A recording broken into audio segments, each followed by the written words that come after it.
a gravação e olham a explicação da lista. Então, olha.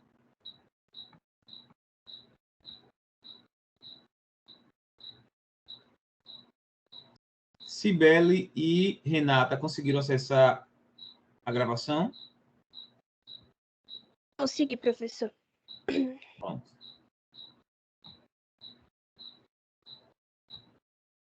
Aqui.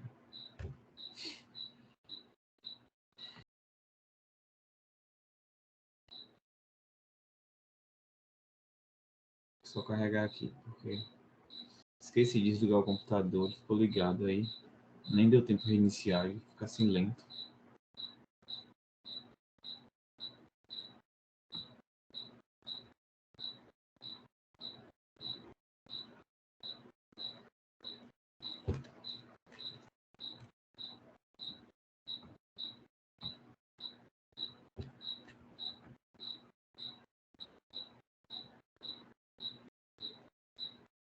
Eu tenho um grilo aqui em algum canto.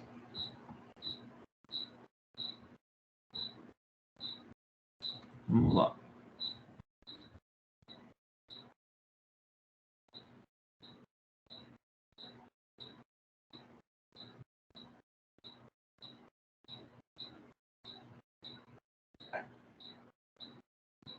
Colocando a parte que a gente finalizou. A gente chegou até a parte de domínio.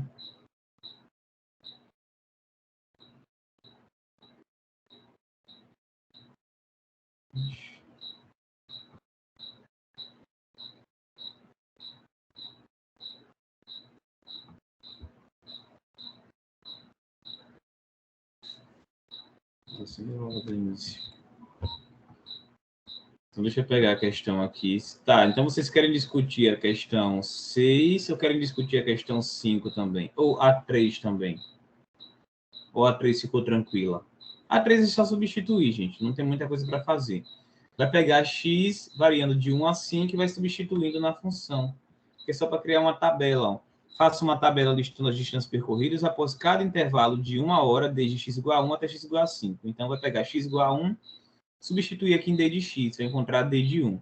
Depois, d de 2, d de 3, d de 4, até d de 5. E vai montar uma tabelinha. Então, é só substituição direta. Não tem muita coisa para fazer, não. Tá? Tá tranquilo aí? Sim, professor. A questão 6, vamos lá.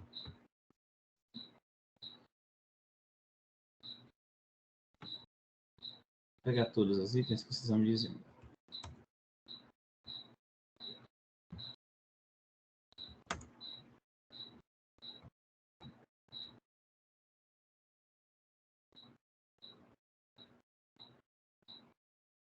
Essa parte, né?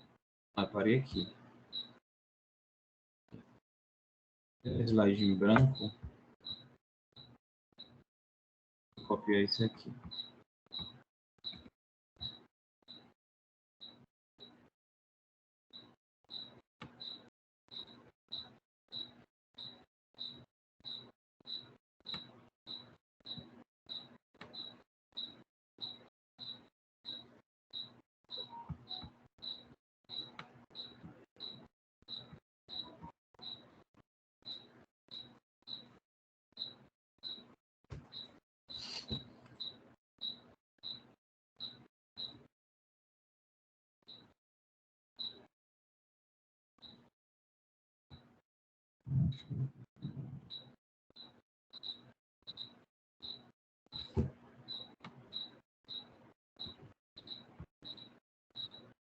Pronto. Então, vamos lá. Item A. Então, em todos esses itens de A a F, eu quero determinar o domínio das seguintes funções reais. Então, a gente já sabe que o domínio é aquele conjunto mais amplo para o qual faz sentido falar nessas expressões, né? Então, essas expressões, elas precisam estar definidas em todos esses pontos que estão no domínio. Então, o conjunto domínio geralmente vai ser a reta ou a reta removendo-se algum conjunto de pontos, né? Pontos esses que são restrições para as expressões que são dadas aí na nossa função. Certo? Então, olha, ou vai ser a reta, em geral,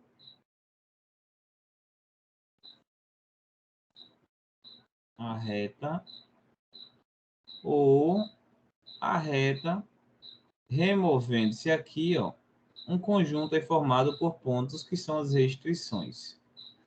Tá certo? Então, olha, vamos lá. Por que as canetinhas não estão aparecendo? Aqui. Item A. Conseguiram fazer o item A?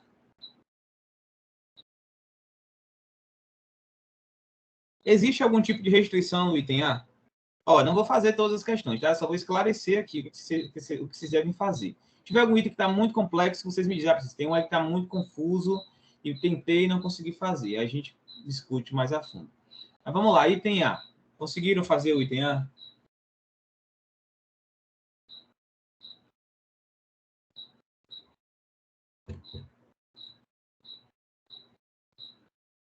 Qual a restrição que existe no item A?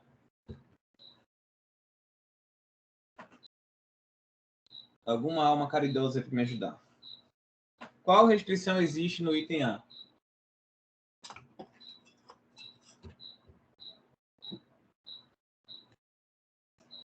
Hein, gente? Acho que eu tô meio perdida nessa denominador questão não aí. pode ser zero. O denominador, né, gente? Olha o denominador aí. Não pode ser zero. Então, esta restrição a gente precisa impor aí. Tá? Então, aqui, ó, vocês precisam pedir que este denominador tem que ser diferente de zero. Ah, existe alguma outra restrição?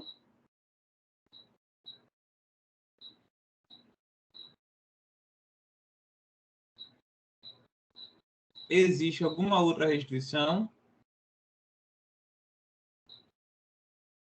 Essa expressão da função aqui tem alguma restrição?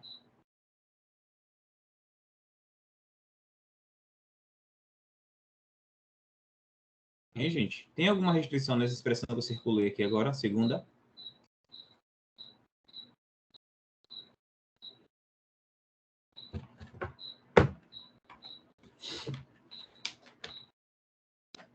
Já esqueceram tudo, foi que a gente discutiu ontem?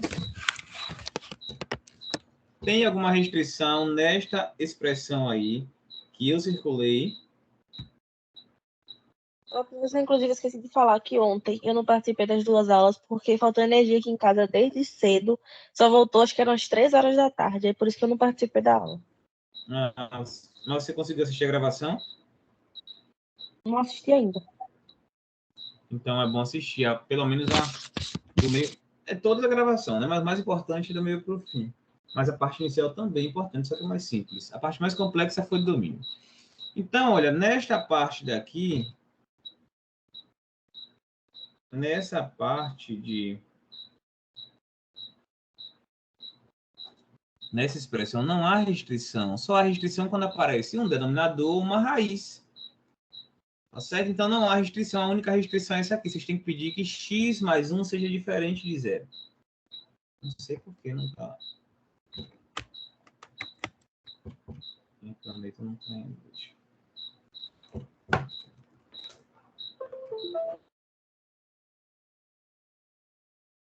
Não está aparecendo.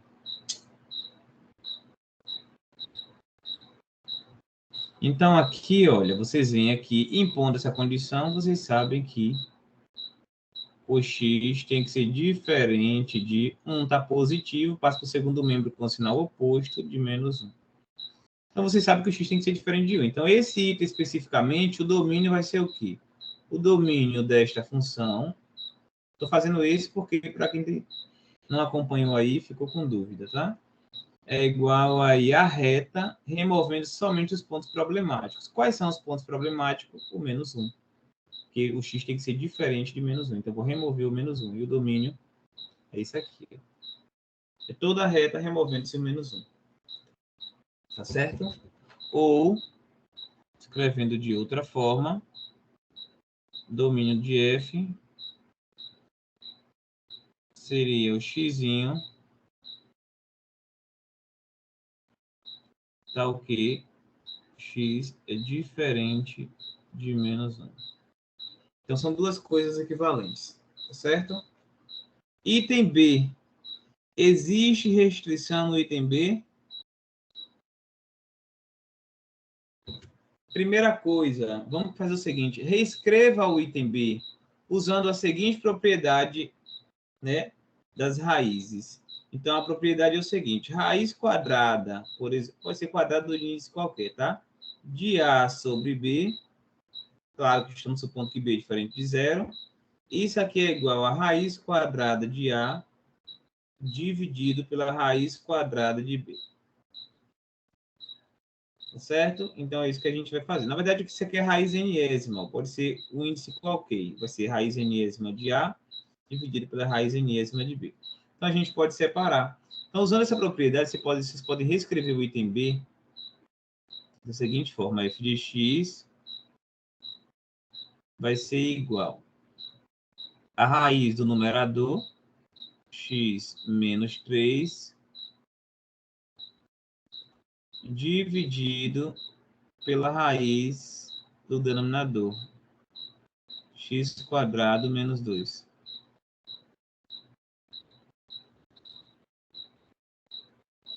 Certo? E agora me digam, qual restrição existe ou quais restrições existem neste exemplo?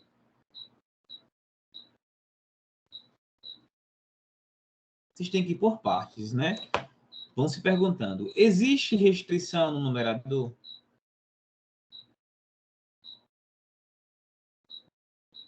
Existe restrição no numerador? Aylan, cadê você? Calado hoje. Existe. Ele Flávia. pode ser negativo. O denominador, o numerador é uma raiz, tem uma raiz, então a gente sabe que o que está dentro, olha, o radicando, ele tem que ser não negativo, tem que ser maior ou igual que zero. Então, vocês colocam assim, ó, restrições que a gente... Esse aqui é o exemplo mais geral, então ele já vai abranger tudo, tá? Só vou fazer esse. Por quê? Porque com esse vocês vão fazer esse, vão saber fazer esse, vão saber fazer esse. E esse aqui, por exemplo, vocês vão ver que não tem restrição. Então, vamos fazer isso com detalhes. Restrições. Aí, para vocês não se atrapalharem, vocês podem colocar assim.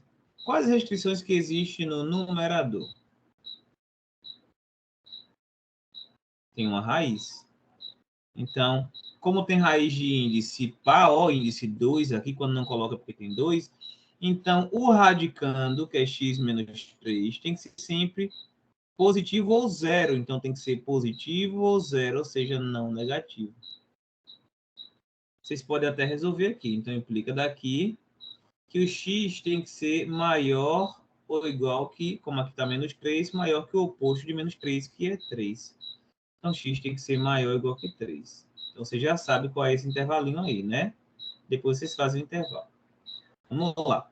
Vamos trabalhar agora com a outra restrição. Existe mais alguma restrição no numerador? Primeira pergunta.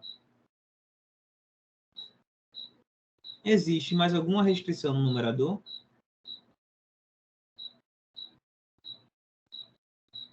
Vocês estão tão calados hoje, gente.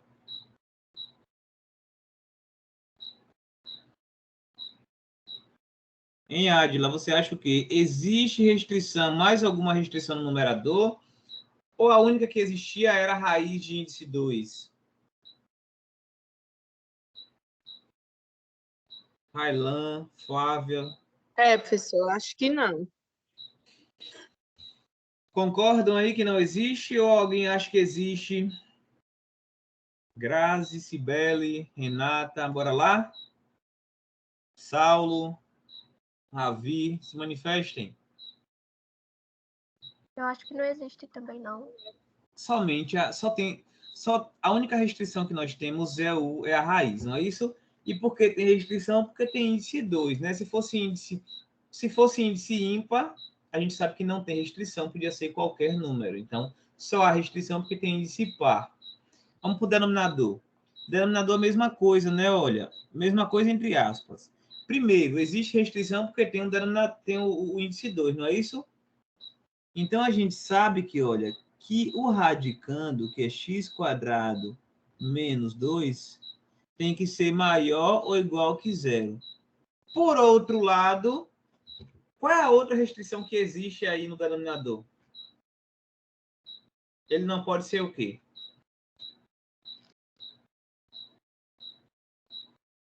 Qual é a outra restrição se é um denominador? Se a variável aparece no Não denominador? pode ser zero. não pode ser zero. Então, x² menos 2, por outro lado, tem que ser diferente de zero. Então, como que eu posso reescrever essas duas condições aqui em uma única condição?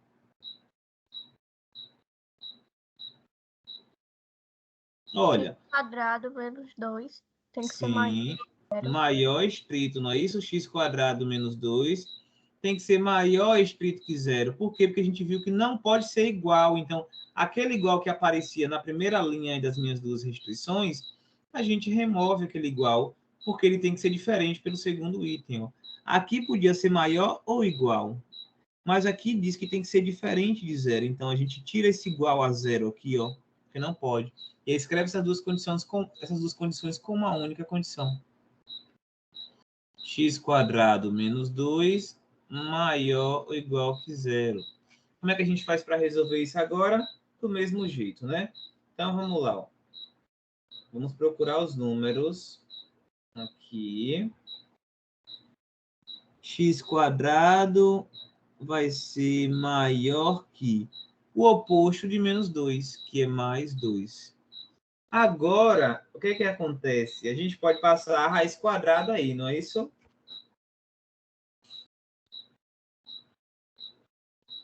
Podemos passar a raiz quadrada. Olha, se vocês pensarem, quais são os números cujo quadrado é maior que 2? Imagina a reta.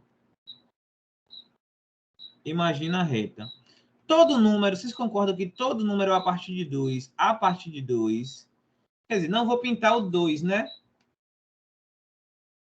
Não vou pintar o 2 porque é maior estrito. Vocês concordam que tudo que está à direita do 2 tem quadrado maior que 2? Sim. Concordam? Mas como eu estou dizendo que é x², se eu pegar o oposto de 2, que é menos 2, e está aqui, vocês concordam que tudo que está à esquerda do 2, quando eu elevo ao quadrado, também é uma coisa maior que 2? Porque os números que são menores que menos 2 são aqueles números menos 3, né? Menos 3,1, que são números cujo quadrado é positivo e é uma coisa que é maior que 2. Então, são esses dois pedacinhos aí que a gente quer, ó. Esses dois pedacinhos. Aí, professor, fiquei confuso porque eu queria fazer isso a partir da conta que está aparecendo aí, ó. Mas aí vocês podem fazer. Só que o detalhe é que aparece uma desigualdadezinha modular aí. Porque assim, ó, o que é a raiz quadrada de um número? A raiz quadrada de um número elevado ao quadrado... A raiz quadrada de um número elevado ao quadrado vai ser exatamente igual ao seguinte. Aqui, ó. Deixa eu colocar aqui do lado.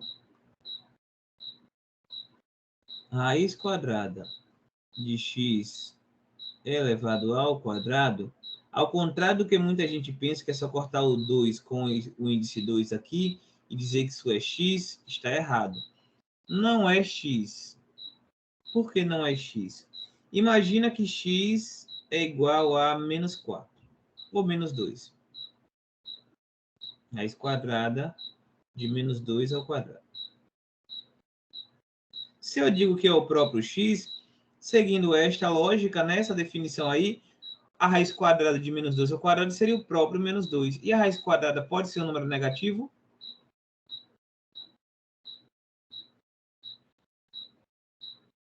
Pode ser um número negativo?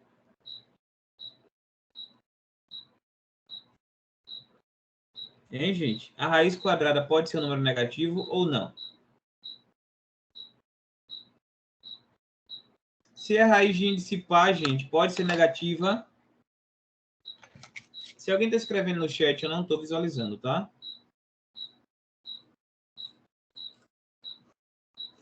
Hein, Flávia, me diga aí você aí. Pode ser negativo ou não pode ser negativo? Pode. Será que pode? Será que quando eu fizer um jogo de sinal de dois números, com um número, né? Com o mesmo número, duas vezes, será que tem condições desse jogo de sinal dar positivo? ou dá negativo, ele sempre vai dar positivo. Se ambos forem negativos, sempre dá positivo. Então, não tem como aqui, ó, raiz quadrada ser um número negativo. Tá certo? Então, a raiz quadrada de x ao quadrado é módulo de x, não é o x. Então, a raiz de menos 2 ao quadrado é módulo de menos 2. E quem é o módulo de menos 2? É o oposto de menos 2, que é 2. Porque a gente sabe que menos 2 ao quadrado é 4, e raiz de 4, de fato, é 2. Então, a raiz é o módulo do número. Tá certo? A raiz quadrada do número é o módulo do número. Vamos lá. Seguindo essa lógica aí, nessa definição, seguindo esta definição, nós temos o seguinte. Como aqui eu tenho x ao quadrado maior que 2, para eliminar esse 2, a gente pode tomar uma raiz quadrada, porque o inverso da potenciação é a radiciação. Então, a gente faz assim, ó. Passa a raiz quadrada aqui, passa a raiz quadrada aqui. E aí fica. Quem é a raiz quadrada de x ao quadrado? É módulo de x. Maior. Quem é a raiz de 2? Na verdade, aqui seria a raiz de 2, ó. E aqui menos a raiz de 2, tá? Menos a raiz de 2. E quem é a raiz de 2? Não tem raiz quadrada exata, a gente deixa aí na própria raiz.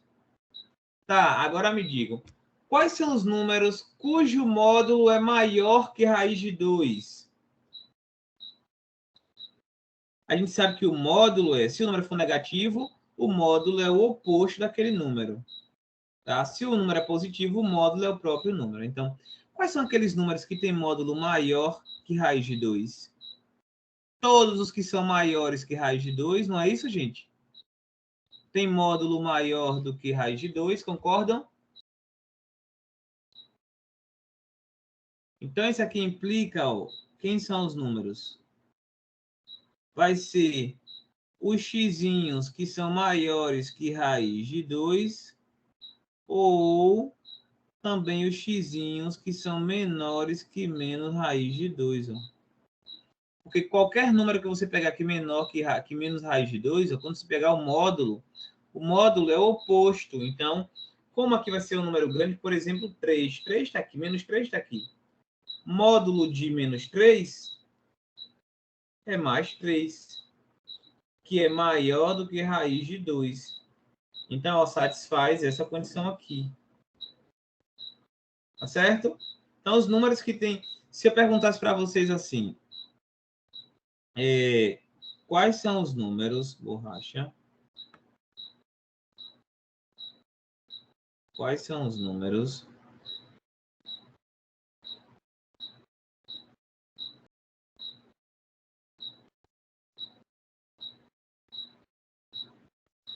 deixa eu apagar isso aqui.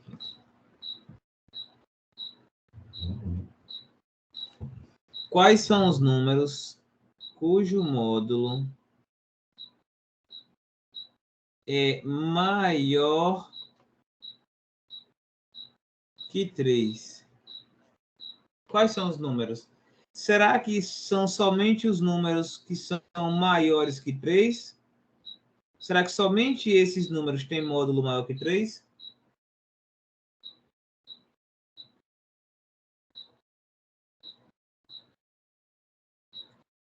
Faça um desenho, imagina. Será que tem outros números cujo módulo é maior que 3, diferente desse conjunto aí, que é o conjunto formado pelos xizinhos que são maiores que 3?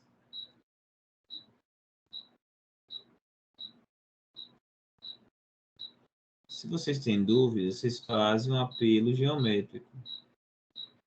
O 3 está aqui. Sempre que vocês pegarem um número e estiver falando de módulo, pega o oposto, que isso vai ajudar muito. O oposto de 3 é menos 3, né? O zero está aqui no meio. Aí pronto. Como eu quero aqueles que têm módulo maior que 3, pode ser todos os números que são maiores que 3. Todos os números que são maiores que 3 têm módulo maior que 3, né? 4, 5, 3,1, todos eles têm módulo maior que 3. Mas a gente sabe que, por exemplo, qualquer número que é menor do que menos 3, em módulo vai ser grande, ó. Menos 4, por exemplo, em módulo dá 4. Menos 5, por exemplo, em módulo dá 5. E todos esses números em módulo serão maiores que 3. Então, esse conjunto aqui também, ó, satisfaz o nosso problema aí, ó. É a solução para o nosso problema. Então, seria x maior que 3 ou x menor que o oposto de 3, que é menos 3. Sempre vai ser assim, ó. Essas desigualdades modulares sempre vai ser assim. Bem? Sempre vai ser formado por dois ramos. Tá claro aí, gente?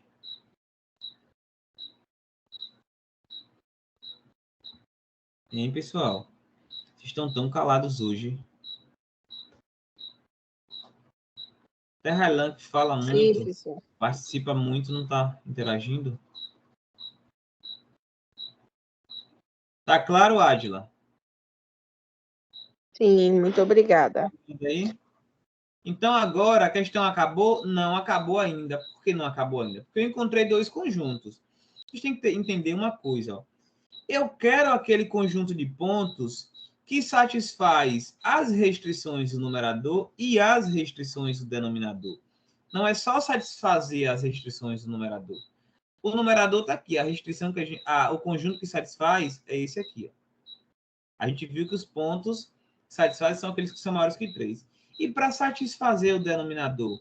Para satisfazer o denominador, tem que estar nesta variação aqui de baixo.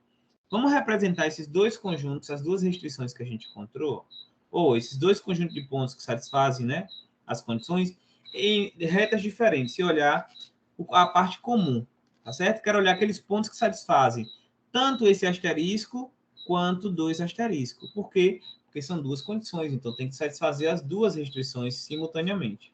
Então, se é simultâneo, é interseção, tá? Vocês podem chamar isso aqui de 1, essa restrição, x maior que 3, e essa aqui de baixo, ó, x maior que raiz de 2 ou x menor que menos raiz de 2. Aí a gente está interessado em encontrar quais pontos satisfazem 1 e 2 ao mesmo tempo. E a gente sabe que os pontos que satisfazem 1 e 2 ao mesmo tempo é o quê? É 1 interseção com 2. Isso a gente sabe. Então, vamos lá, isso que a gente vai fazer. Vamos representar 1 aqui. Vamos representar 1. Como é que fica representado na reta aquele domínio ali, aquela parte do domínio ali, né? Aquele pedacinho ali, para o numerador. X maior que 3. São os pontos que estão à direita do 3 ou à esquerda do 3, incluindo 3 ou não.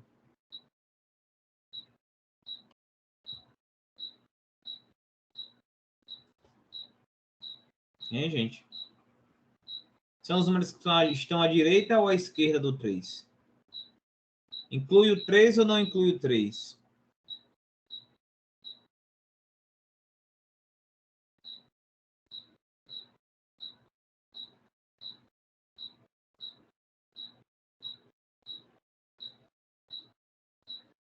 Vamos, minha gente. Vocês estão com o modo sono ligado ainda, né? Então, tão assim. Professor, hoje eu tô morrendo de dor de cabeça. Aí eu até prestando atenção aqui, eu tô um pouco assim. Mas, pelo visto, todo mundo tá assim. Até Railan, Flávia. Não, é porque assim, no meu caso eu uso óculos, aí assim, meu grau. Aí eu precisei trocar. Aí tá lá, só vai chegar sábado. E eu já tenho um outro problema lá que ele falou lá que eu tenho que fazer até terapia visual agora. E aí, todo dia quando eu termino de assistir as aulas, mesmo usando óculos, eu sinto dor de cabeça de noite. Só que como eu tô sem óculos, a dor de cabeça tá sendo o tempo todo, sabe? Toma remédio, não passa. Aí eu tô um pouco assim. Entendo. Mas daqui a pouco melhora, né? Pegar o óculos novo aí. Ele falou que o óculos é só mesmo pra ajudar a ver as coisas assim no celular, mas eu tenho que fazer mesmo a terapia. Ah, entendi. A terapia só faz em feira. O problema é esse, né? Tem muita coisa a gente tem que estar indo para a feira para resolver. Vamos lá. Railan, o que está acontecendo com você hoje? Que você é meu aluno mais tagarela e hoje você não está falando. Ô, professor. O que está acontecendo, Relan? Me conte aí. Hoje eu tô meio assim mesmo também. Não está Não vou muito assim mentir, não. a fim de interagir hoje, né? Qual É. foi a pergunta que você fez, né? Eu perguntei se esse 1 aqui, ó, esse conjunto aqui em 1, que são os pontos que são maiores ou iguais que 3, se são os pontos que estão à direita de 3 ou à esquerda do 3, e se inclui ou não o 3. Então é a direita do 3. Exatamente. Pronto, Raylan voltou ao normal. À direita do 3 aí, ó. Então vamos pintar tudo que está à direita do 3. Eu pinto 3 ou não pinto 3? Se é maior ou igual, Do 3 também. pinto 3 também. Agora vamos fazer o mesmo agora em 2. Só que o 2 tem dois conjuntos. X maior que raiz de 2. Então a primeira coisa que eu preciso fazer é localizar a raiz de 2 lá embaixo. Então vamos colocar a raiz de 2 aqui nessa reta. A raiz de 2 é menor que 3, não é isso? Concorda comigo que é menor que 3? Raiz de 2 é 1,41 aproximadamente. Então é menor que 3. Então tem que estar antes da direção do 3. E vamos também localizar o menos raiz de 2. Menos raiz de 2 está oposto aqui em relação à origem. Vamos colocar aqui, ó. Uma bolinha que depois a gente decide se é aberto ou se é fechado. Menos raiz de 2. Eu vou aproveitar e vou colocar todos esses pontos aqui embaixo, ó.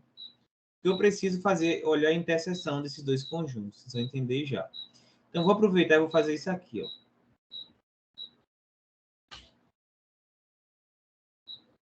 Meu Deus. Só faltava esse negócio aqui. Assim. Vamos lá. Não está me permitindo aqui fazer, mas... Peraí, gente. Um indivíduo querendo entrar aqui no quarto. Assistir aula também. Então, vamos lá. No item 2, nós temos aqui os x que são maiores estrito que raiz de 2. Então, é tudo que está à direita, não é isso, Raylan? Isso. E a outra parte, x menor que menos raiz de 2. São todos os pontos que estão onde? À esquerda, não é isso? À esquerda. Isso, aqui à esquerda. Mas agora, me diga aí, quais são os pontos que estão tanto em 1 quanto em 2? Ou seja, estão na interseção aqui embaixo. Raiz de 2 está aqui. 3 está aqui. Me digam aí, quais são os pontos que estão tanto em 1 quanto em 2? Ou seja, os que estão na interseção de 1 com 2. É só olhar no desenho aquela parte pintada que está na mesma direção nas duas retas. Qual é a parte que está nas duas retas, simultaneamente? O número 3 e os números maiores que ele. A partir de... Exatamente, né? Concorda com o Raylan que a partir de 3, ó, somente que está a partir de 3, ó, aqui, ó, tá nas duas retas, aqui também, ó, tá pintado aqui, tá pintado aqui em cima, ó. O que está antes do 3 não está pintado aqui, então não faz parte, embora esteja pintado esse pedacinho aqui. Esse pedacinho de cá também não vai servir, por quê? Porque não faz parte de 1. Então, vamos pintar. Como a bolinha do 3 está pintada e aqui embaixo também está tudo preenchido, ou então aqui bolinha fechada, e a gente pinta tudo que está a partir do 3. Tá certo? E aí a gente faz o seguinte, o domínio da função é esse que a gente encontrou aqui embaixo, ó. É o intervalinho fechado em 3, até onde? Qual seria o outro extremo aí, Raylan? Como é tudo que vai a partir do 3, né? Vai ser fechado em 3 até onde? Até indo para... O infinito mais infinito. Exatamente, mais infinito. Então, domínio aqui vai ser assim, ó. Fechado em 3 a mais infinito. Aberto sempre. Tá certo?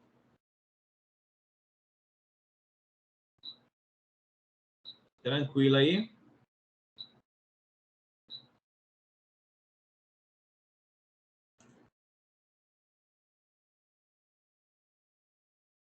Hein, gente? Ficou tranquilo? Tá... Deu para entender, Adila? que o domínio é os pontos que tem que satisfazer tanto o numerador quanto o denominador, porque se satisfizer somente o numerador, possa ser que dê problema no denominador e vice-versa. Então, tem que ser ao mesmo tempo. E ao mesmo tempo é o quê? Interseção. Tranquilo?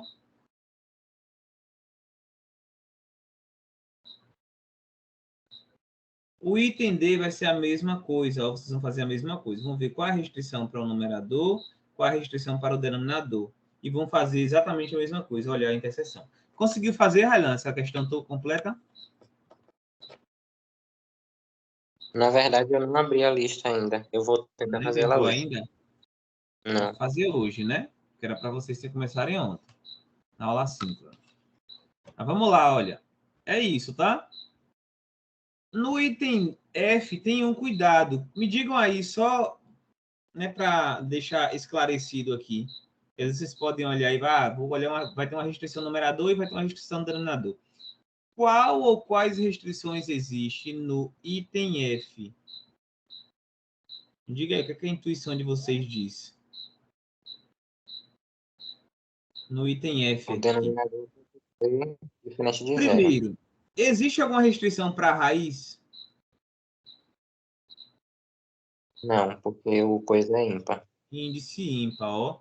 Se tem índice ímpar, está ok. Não tem restrição para a raiz. Então, a única restrição que existe é para o denominador aqui, ó. Que tem que ser diferente de zero. Então, essa aqui, embora pareça, aparentemente, ela assusta, mas é a mais simples. Tá? É uma das mais simples. É a mesma coisa do item A. Só tem restrição aí para o denominador. Tá certo? E aí vocês vão analisar aí os outros aí. Se atentem ao item C, tá? No item C, ó, quem está no denominador é um 3, é sempre 3, então não tem restrição nenhuma. Então aqui vocês dizem que o domínio vai ser toda a reta, porque não tem restrição nenhuma. Qualquer número pode ser colocado aqui no lugar do x, ó, porque o x está no numerador. Certo? Olha, então eu vou prosseguir, viu? Nós já havíamos falado de domínio, agora a gente começa falando um pouquinho de imagem. Tá? Assim, a gente já discutiu o que é imagem, né? A gente viu que imagem era aquele conjunto de pontos que estavam relacionados, no conjunto B, que estavam relacionados com algum elemento do conjunto A. Então, a gente viu que o conjunto imagem é um subconjunto do contradomínio. O domínio é o conjunto A, conjunto de saída, contradomínio é o conjunto B, conjunto imagem é o conjunto daqueles pontos que são setas, né? Que são setas de alguém. Por exemplo, 1, 2 e 3, 1, 2, 3, 4 são os elementos da imagem aí dessa função f, né? É a imagem do conjunto f. Então, a gente diz assim, imagem de f seria o conjunto 1, 2, 3 e 4. E esse conjunto imagem, claro que ele está contido no contradomínio da função f. Por quê? Porque o contradomínio é 1, 2, 3, 4, 0, 1, 2, 3, 4 e 5. Tem esses dois elementos que não estão associados com nenhum elemento do conjunto A. Então, obviamente, eles não fazem parte aí do conjunto imagem. Tá certo? E aí está assinalado para vocês aí, ó, outros exemplos. Né? Esse aqui, por exemplo, a função de z em z, que a cada elemento associa o seu dobro. Então, é uma função que pega cada número inteiro e associa o dobro, que vai ser o número par. Então, a imagem vai ser somente o conjunto formado pelos números pares aqui, ó. Gente, aceita aí quem está pedindo para entrar. Vai ser o conjunto formado pelos números pares. Então, vocês poderiam colocar assim, ó. Z... É assim, coloca assim, ZP. Que são os inteiros pares. Não vou colocar assim, porque existe uma outra notação aqui, ó. Para isso aqui. Então, vamos usar isso aqui. Tá certo? E aqui nós temos uma outra função que é da reta na reta. Nesse caso, vocês conseguem ver que qualquer número daqui do conjunto R, ó, é imagem de alguém. Basta fazer assim, ó, 2x mais 1. Pega um número qualquer aqui, por exemplo, 2, e fala, qual é o x tal que 2x mais 1 é igual a 2? Aí faz a conta. 2x vai ser igual a 2 menos 1. Então, 2x vai ser igual a 1. Então, x vai ser igual a 1 dividido por 2. Ou seja, se eu pegar x igual a 1 meio e substituir aqui em cima, ó, de fato vai dar, porque vai ficar 2 vezes 1 meio mais 1. cancela 2 com 2, 1 mais 1 dá 2. Então, o 1 meio é mandado no 2. Aí vocês querem saber, professor, quem é o elemento que vai ser levado no 100? Mesma coisa. Só que ao invés de vocês igualar 2 ali, vocês vão igualar quanto agora? Vocês querem encontrar o xzinho, tal que a função aplicada no x resulte em 100. Então, basta igualar a 100 aqui, ó. Basta igualar aqui a 100. Certo? E aí vocês vão ver que 2x vai ser igual a 100 menos 1. Então, 2x vai ser igual a 100 menos 1, dá 99. Então, x vai ser igual a 99 dividido por 2. E aí, quando vocês fizerem a conta lá embaixo, lá em cima, aqui, ó, substituindo x por 99, vai ficar 2 vezes 99 sobre 2, mais 1. Cancela 2 com 2, 99 mais 1. Professor, Dá 100. Oi.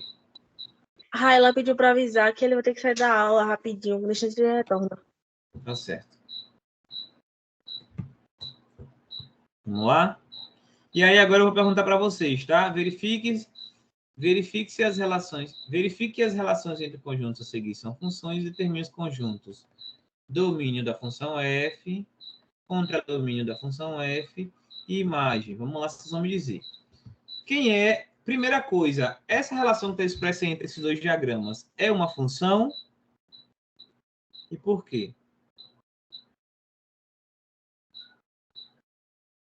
É uma função, gente?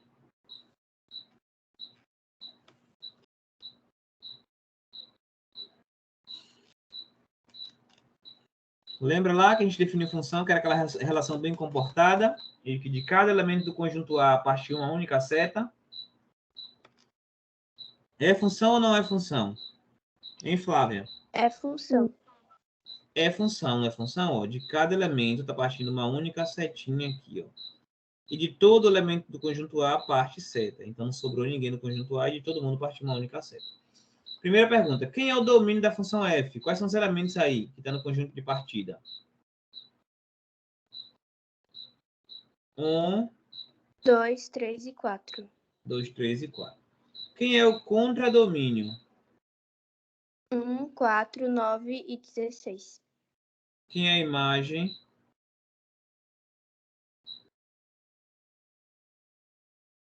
O mesmo conjunto, né?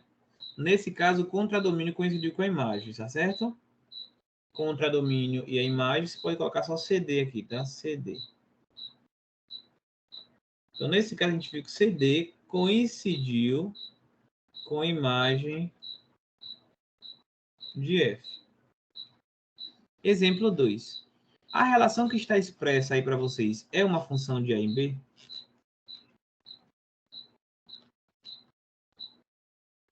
Sim, é uma função. Né? De cada elemento do conjunto A, parte o quê? Uma única setinha, ó. Uma única setinha e não sobra nenhum elemento no conjunto A. Então, quem é o domínio? Menos 1, 1, 0 e 2. Quem é o contradomínio? Deixa eu colocar mais um elemento aqui dentro. Peraí, faltou colocar um aqui dentro. 3 e 4, na verdade. Quem é o contradomínio dessa função? 1, 0, 2, 3 e 4. Então, 0, 1, 2, 3, 4. Quem é a imagem dessa função? É 1, 0 e 2. 0, 1 e 2. Então, nesse caso, a imagem já é menorzinha que o contradomínio. Então, neste caso, nós temos que o conjunto imagem de F está contido, né, um subconjunto do contradomínio da nossa função F. Certo? Então, em geral, não tem porquê a imagem ser exatamente igual ao conjunto contradomínio. Certo? E agora, a gente vai estudar os conceitos de função injetiva, sobrejetiva e bijetiva. Esses conceitos, né, eles estão relacionados à forma como a gente faz aquelas associações, aquelas ligações. Tá? Existe uma dessas relações aí, que é aquela em que cada elemento do conjunto A está ligado a um elemento do conjunto B, e os elementos distintos do conjunto A, ou seja, elementos diferentes do conjunto A, estão ligados a elementos diferentes no conjunto B. Ou seja, dois elementos do conjunto A não poderão ser ligados ao mesmo elemento do conjunto B. Aí tem aquele tipo também em que não sobram elementos no conjunto B. Aí tem uma classificação para esse tipo de função. E aí tem aquele tipo em que, além de ser uma conexão 1 a 1, não pode sobrar ninguém lá no conjunto B. Então, a gente vai aprender agora como é que a gente caracteriza as funções de acordo com essas distribuições, né? Com essa forma de estabelecer uma relação aí. Tá certo? Então, vamos lá. Função injetiva. Primeiramente, observe o que está acontecendo com essa função aqui de A em B. O que é que vocês notam aí de especial? O que é que vocês notam de especial nesse caso? Aqui eu poderia colocar mais um elemento. Eu vou até colocar mais um aqui. Vou colocar o 0 aqui. Ó. 0. O que é que vocês observam? Se dois elementos no conjunto A aqui eles são diferentes, o que é que acontece com a imagem deles lá no conjunto B? Será que as imagens também serão diferentes? Será que as imagens são iguais? O que é que está acontecendo aí?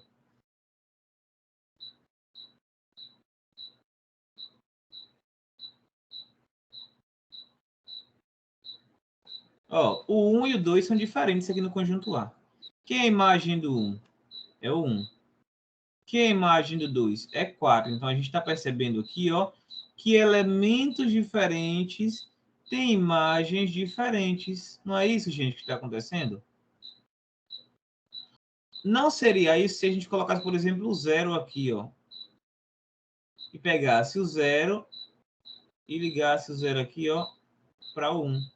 Aí não estaria acontecendo, porque o 0 e o 1 são elementos diferentes, mas estão indo na mesma, mas eles têm a mesma imagem no conjunto B.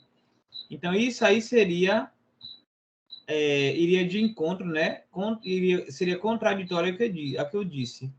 Mas, neste caso específico, a gente tem que isso não está acontecendo. Então, cada elemento distinto do conjunto A está associado com um elemento distinto no conjunto B. Não importa se sobrou um elemento aqui, ó. Então, a gente diz aqui, ó. A relação é essa, ó. Se x1 é diferente de x2, o que é que está acontecendo nessa função aqui?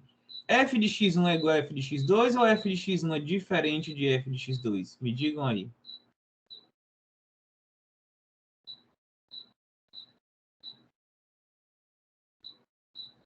Ó, pega x1 igual a essa bolinha aqui, x2 igual a essa bolinha. Quem é f de x1? É essa bolinha aqui. Quem é f de x2? É essa bolinha aqui. F de x1 está sendo igual ou diferente a f de x2?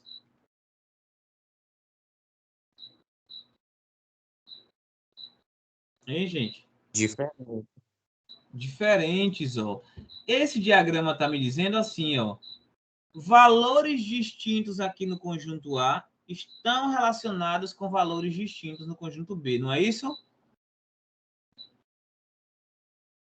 No conjunto A, mora o xzinho. No conjunto B, mora o f de x. Então, aqui, se eu peguei valores distintos do conjunto A, x1, x2, então as imagens no conjunto B, que é f de x1 e f de x2, também são diferentes. Tá certo? E uma função é injetiva quando isso acontece, ó. Quando, dados dois elementos diferentes no conjunto A, as imagens elas são diferentes no conjunto B. Tá claro, gente?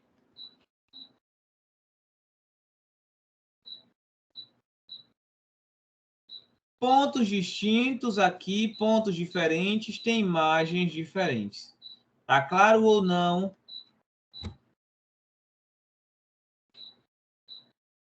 Está claro. Claro. Pergunta. Esta função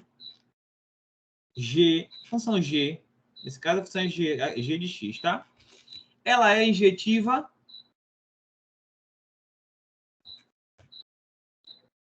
Não. É injetiva, por que não?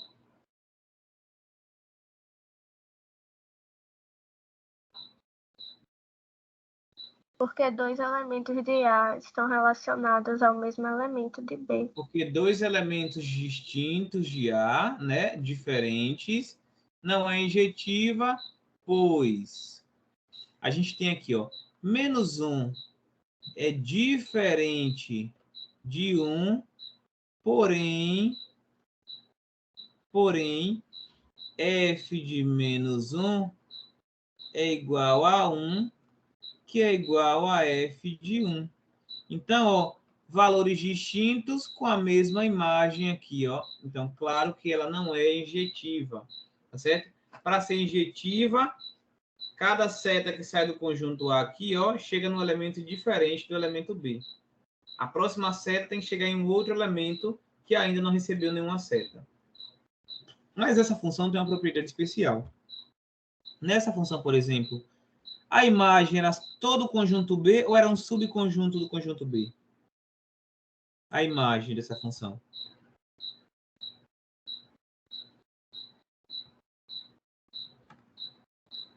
Olha bem. Eu coloquei mais um elementinho ali dentro. A imagem era todo o conjunto B ou um subconjunto do conjunto B?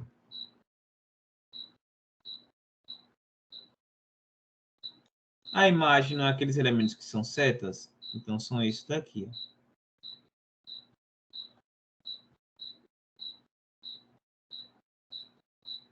Não é isso? Coincidiu com o conjunto B ou é um subconjunto do conjunto B? Eu acho que é um subconjunto.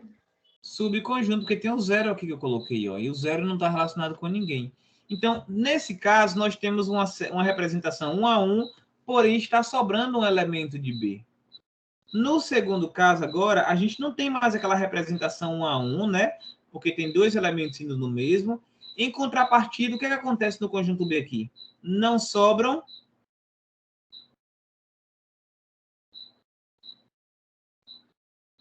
Hein, gente? Não sobram o quê? Elementos no conjunto B, né? Todo elemento do conjunto B é seta de alguém. Ou seja, a imagem é todo o conjunto B. Toda vez que não sobrarem elementos aqui no conjunto B, ó, ou seja, que a imagem coincidir com o contradomínio, que é o contradomínio da função, toda vez que a imagem coincidir com o contradomínio, a gente vai dizer que a função ela é sobrejetiva, tá? Sobrejetiva. Vocês podem associar assim. Sobre está dizendo para mim que não sobra elementos aqui no conjunto B. Tá certo? Não sobra nenhum elemento. Todo mundo de B está relacionado com o elemento de A. Mesmo que não seja uma representação 1 a 1. Ou seja, ela não é injetiva, mas ela é sobrejetiva. Por quê? Porque não sobram elementos no conjunto B. Aí eu pergunto assim, ó. Esse exemplo aqui, ó. Então, a ideia aqui é o seguinte. Uma função é sobrejetiva se esse símbolo aqui significa qualquer, tá certo? Para todo, ou qualquer que seja. Então, a função é sobrejetiva quando qualquer y, dado qualquer y pertencente a B, qualquer um, existe, esse símbolo aqui significa existe um xzinho pertencente a A, tal que o y do conjunto B é a função aplicada no ponto x. Tá claro? Então, dado qualquer elemento aqui no conjunto B, por exemplo, 2, existe um elemento aqui que é o 2, tal que esse 2 aqui, ó, por exemplo, é o que? É o f de 2. Qualquer elemento que você pegar, o 0, por exemplo, existe um outro elemento aqui que é o 0, tal que o f de 0, o 0 é igual ao f de 0.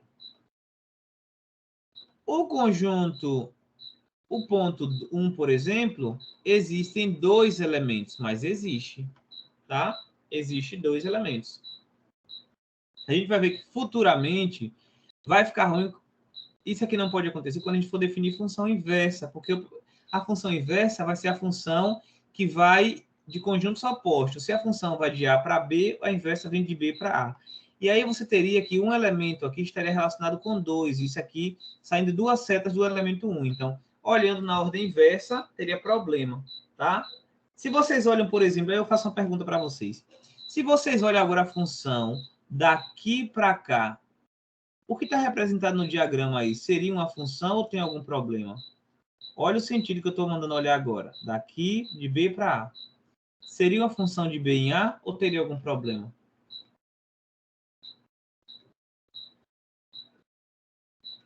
Teria um problema. Onde? Em qual ponto? No 1. No 1, porque estaria saindo o quê? Está saindo 2 setas. 2 setas. Então, a gente vai ver futuramente que para ter inversa não pode acontecer isso aqui, tá? Por enquanto, a gente só está trabalhando daqui para cá, G. Mas vai chegar um momento que a gente vai querer falar, e aqui é a inversa de G? A inversa de G é aquela que tem conjuntos inversos. O domínio passa a ser o B e o contradomínio passa a ser o A. A gente vai ver qual é a condição para isso. O que fica agora para a gente aqui. Para ser sobrejetiva, não pode sobrar ninguém no conjunto de chegada, ou seja, a imagem é exatamente todo o contradomínio. Nem toda função injetiva é sobrejetiva, tá? E existem funções sobrejetivas também que não são injetivas. Porque podem sobrar elementos e pode não ser 1 a 1. Só que aí tem aquele caso, que é o que acontece aqui nesse item, que não é A, seria o C, né? O que está acontecendo agora aqui? De cada elemento do conjunto A, né, dados 2 elementos diferentes no conjunto A, será que eles têm imagens distintas no conjunto B? Vocês vão olhando, 2 a 2. Será que eles têm imagens distintas no conjunto B? Sim ou não?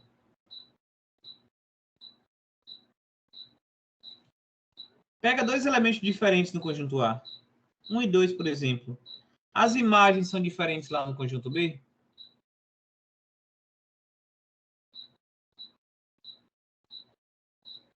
Tá muito claro, né, gente, essa pergunta. É ou não? São diferentes ou não? São diferentes. Isso acontece para todos os elementos do conjunto A? Não. Não? Tem algum elemento no conjunto A, tem alguns elementos no conjunto A que são diferentes e estão associados à mesma imagem lá no conjunto B? Ou elementos diferentes no conjunto A têm imagens diferentes no conjunto B? Olha as setinhas. Se vocês observarem, cada setinha chega em um elemento diferente. Não tem nenhuma setinha, 2 setinhas chegando no mesmo elemento. Tem?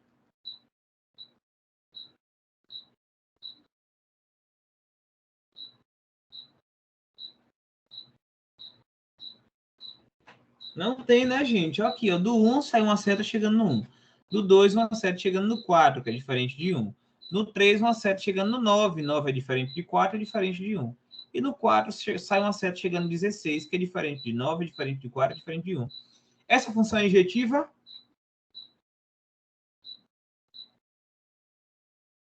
É injetiva?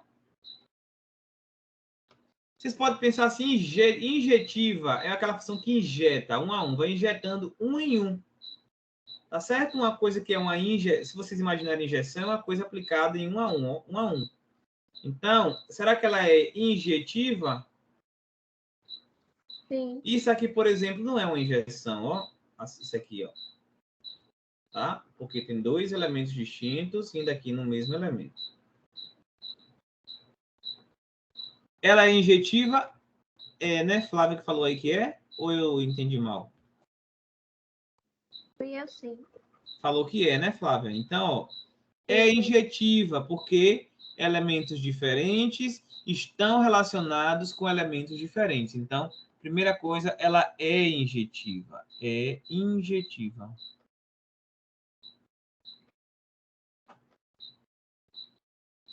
Segunda pergunta. Ela é sobrejetiva? Qual é a condição para ser sobrejetiva? Sobre não sobrar elementos em qual conjunto? B. No B. Será que essa função, a imagem, está coincidindo com o contradomínio? Sim. Então, aqui, ó, imagem de F é igual ao contradomínio de F. Então, consequentemente, ela é sim sobrejetiva. Ela é sobrejetiva.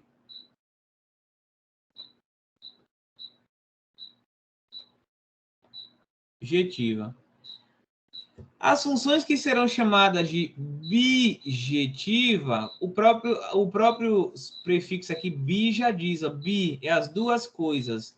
Então, ela é injetiva e ela é sobrejetiva. Daí o nome bijetiva, porque é os dois ao mesmo tempo.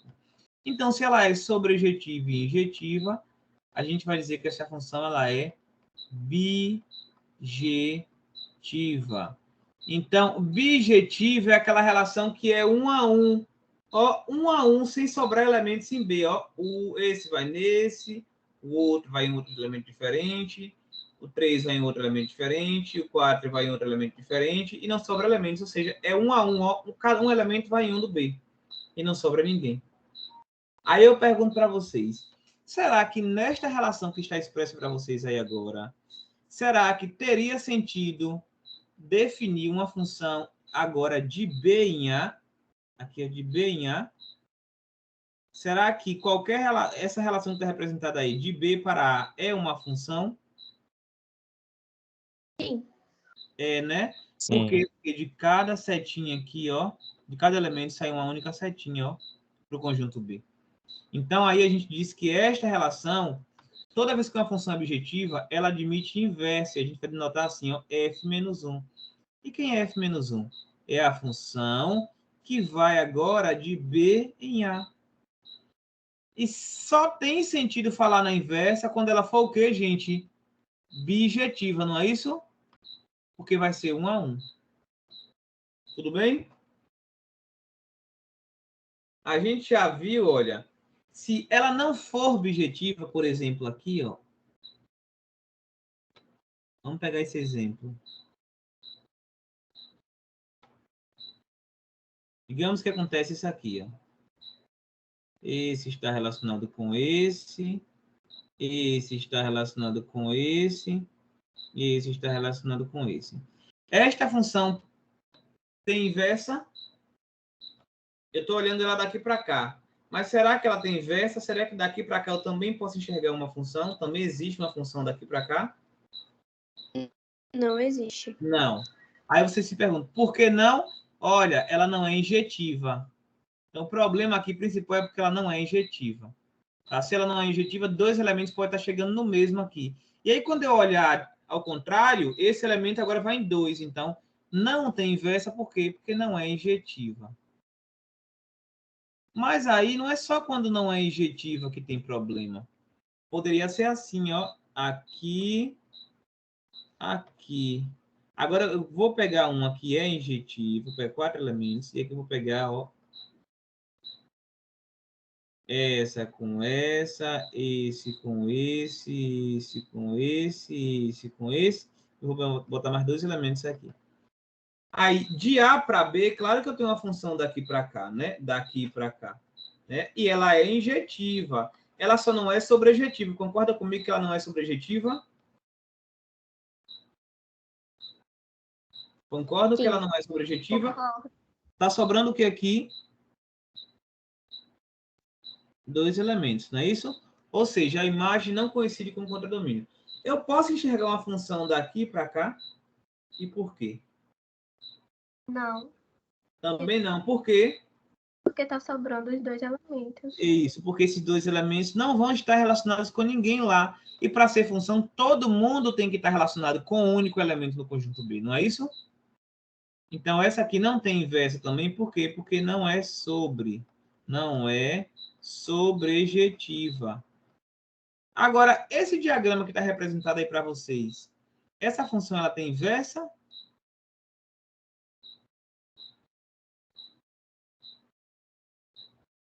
Essa que está lá em cima, ó, de A em B aí. Conjunto 1, 2, 3, 1, 4, 9. Ela tem inversa? Tem, né? Tem. E o que a gente verifica? Ela é bijetiva? Será que ela está 1 a 1 sem sobrar ninguém em B? Sim. Então, ela é bijetiva. Bijeção é isso, ó.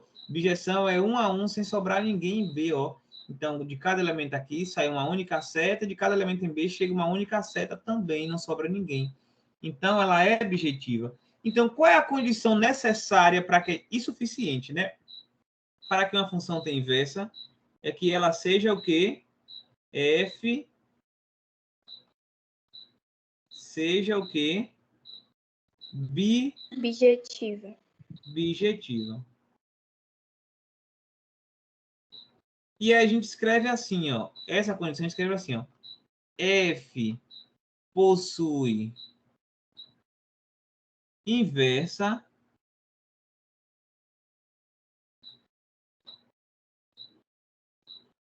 se e somente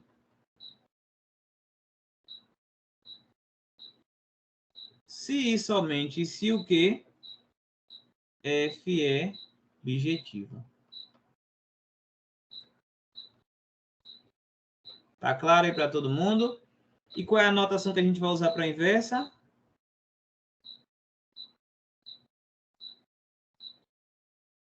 Qual é a notação? F a menos 1, ó. Aqui já está dizendo a inversa, né? A gente não tem inversa assim. O inverso de um número a gente não escreve assim, 2 a menos 1 é o inverso de 2. A mesma coisa, essa notação está sugerindo, a inversa da função f. Tudo bem, gente? Está claro aí para todo mundo? Tá claro, professor. Os demais aí. Tá claro, Railan? Railan já voltou? Voltei agora, professor. Tá claro aí para você? Mais ou menos, que eu peguei agora no final a explicação. Pegou no final? O que a gente falou aqui, depois você pode dar uma voltada lá na gravação, foi exemplo. Em quais situações nós temos uma função que admite inversa? Ou seja, se a função está indo de A para B, obviamente, né, a inversa vai ser uma função de B para A, na ordem inversa. Então, sobre quais condições a minha função ela admite inversa? Vai ser naquelas condições em que eu posso definir uma função também saindo daqui para cá. Então, nessa configuração do diagrama aqui, ó, ela pode definir. Por quê? Porque de cada elemento do conjunto A está saindo uma única seta, do conjunto B, na verdade, está saindo uma única seta para o conjunto A e não sobra nenhum elemento em B. Mas isso aqui só vai acontecer quando a função for bijetiva. Bijeção é isso, ó.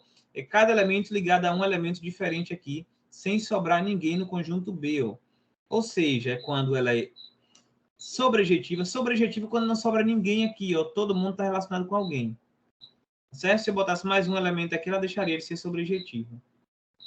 Injetiva é quando de cada elemento aqui está associado a um elemento diferente no conjunto B. O 1 está associado com 1. O 2 tem que estar associado a um elemento diferente no conjunto B. E está, que é o 4.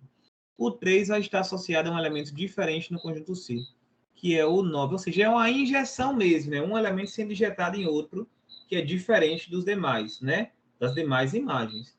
Então, nesse caso, nós temos uma função que é uma injeção, que é injetiva, e também uma função em que não há sobras em B, é sobrejetiva. Então, a gente diz que ela é injetiva. Essas funções são as únicas que vão ter inversa. Então, f tem inversa se e somente se ela é uma bijeção, ou seja, ela vai assim, ó, 1 a 1, sem sobrar elementos em nenhum dos conjuntos, né? Nem no A, nem no B. Então, está indo 1 a 1.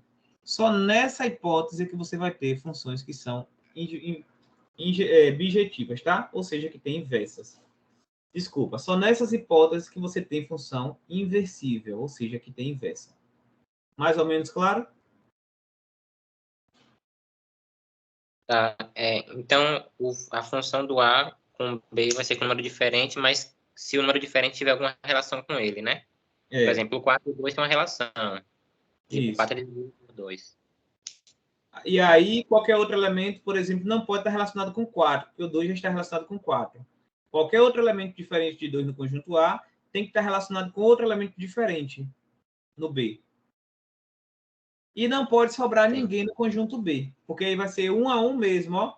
Uma setinha ligando um elemento do A com um elemento do B. Então, uma perguntinha para vocês. Se eu tenho uma bijeção, vocês concordam comigo que para que eu tenha uma bijeção entre dois conjuntos, eles precisam ter exatamente a mesma quantidade de elementos? Um não pode ter mais elementos que o outro para ter uma bijeção, não é isso? Se é uma injeção sem sobrar ninguém, então se o conjunto A tem 3 elementos e a função é uma bijeção, quantos elementos vai ter o conjunto B? Conjunto A, eu estou dizendo... Então, outra coisa. Digamos que o conjunto A, o número de elementos do conjunto A é 8. E eu falo assim para vocês, existe um conjunto B, não sei quantos elementos tem, mas eu sei que existe uma função de A em B que é uma bijeção. Aí eu pergunto para vocês, quantos elementos possui o conjunto B, sabendo que existe essa bijeção? 8. Tem que ser 8 também, né, gente? Por quê? Porque a cada elemento do conjunto A tem que estar associado um elemento distinto no conjunto B. Então, o primeiro vai estar associado a um elemento, o segundo a um elemento, até chegar aqui no oitavo, que também vai estar associado a um elemento do conjunto B. E não pode sobrar mais ninguém no conjunto B, já que ela tem que ser uma bijeção. Tá claro para todo mundo? Que só há abjeções entre conjuntos que têm a mesma quantidade de elementos. Mas isso não é suficiente, tá? Eu poderia colocar aqui, ó, esse conjunto com 3 elementos, outro conjunto com 3 elementos aqui também. Digamos que eu coloco assim, ó, esse relacionado com esse, tá? Esse relacionado com esse e esse relacionado com esse. Isso aqui é uma objeção? Não. Não, né? Por que não? Porque sobra um elemento no B. Então, ó, não está sendo uma injeção, né? 1 a 1, ó. Não está sendo uma relação 1 a 1. E também sobra um elemento no conjunto B. Então, tem dois problemas. Além de sobrar um elemento no conjunto B, não está sendo uma injeção, ó, de 1 a 1. Uma relação 1 a 1, ó. Está sendo uma relação 2 a 1 ali, ó. Tudo bem, gente? Aí, posso prosseguir? Eu tenho uma dúvida. Diga. Nesse exemplo aí, A e B, o 2, ele não pode se relacionar com 9, né? Não. Se o 2 tivesse relacionado com 9, aqui, ó, aí não teria mais uma função injetiva. Além de que o 4 estaria sobrando. Tem que ser sempre elemento indo para um elemento diferente. Um daqui com um diferente lá. Um daqui com um diferente de lá. E aqui teria um daqui com um elemento 9, o outro com o mesmo elemento. Então, não é 1 a 1. Entendi. Tá Eu claro? estou falando, por exemplo, o 2 relacionar com 9 e o 3 com 4, por exemplo. Pode, pode, né? aí pode. Aí pode. Porque agora, deixa eu apagar aqui. Aí pode, Railan. Por que pode? Porque aí continuaria sendo 1 a 1, só está invertido, ó. Estaria assim, ó. Não tem que ser assim, bonitinho, uma setinha embaixo da outra. Tem que ser somente um elemento associado a um outro elemento distinto. Mas pode ser assim, sim. Isso aqui, ó, que você falou agora. Pode ser assim, ó. 1, 2, 3, 1, 4, 9. Acho que eu que não entendi sua pergunta. Mas vamos esclarecer agora, antes, na hora que eu respondi, né? Sei que você estava falando que o 2 também é relacionado com o 9. Mas você falou assim, ó.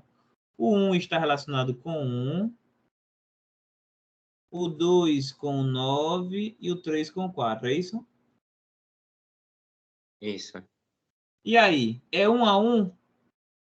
Vocês têm que olhar. Será que o 1 está indo em um único elemento lá, o 2 está indo em outro elemento diferente e o 3 também em outro elemento diferente? Está, não está? Ó, a setinha do 1 chega no 1. A do 2 chega no 9. A do 3 chega no 4. Então, está sendo 1 a 1. Não importa se as setinhas se cruzaram aqui. Que eles só podiam se associar com... Não, tem que ser assim, bonitinho, não. Primeiro com primeiro, segundo com segundo, terceiro com terceiro, não. É 1 a 1. Sai uma seta, chega uma única seta aqui no 1. Sai uma no 2, ela chega em outro elemento diferente. Sai uma no 3, chega lá no 4. Não importa se cruzou, se não cruzou, não importa. Eu poderia colocar o 1 chegando no 9, por exemplo, e o 3 chegando no 1. Apagava essa e apagava essa. E seria do mesmo jeito uma relação 1 a 1. Então, a questão não é a disposição das setas que vai me dizer se a função é injetiva, sobrejetiva ou não. E bijetiva ou não. É o fato de que está sendo uma correspondência a 1 sem sobrar elementos em B. Não, então é bijetiva. Tudo bem? Certo. Mais alguma dúvida?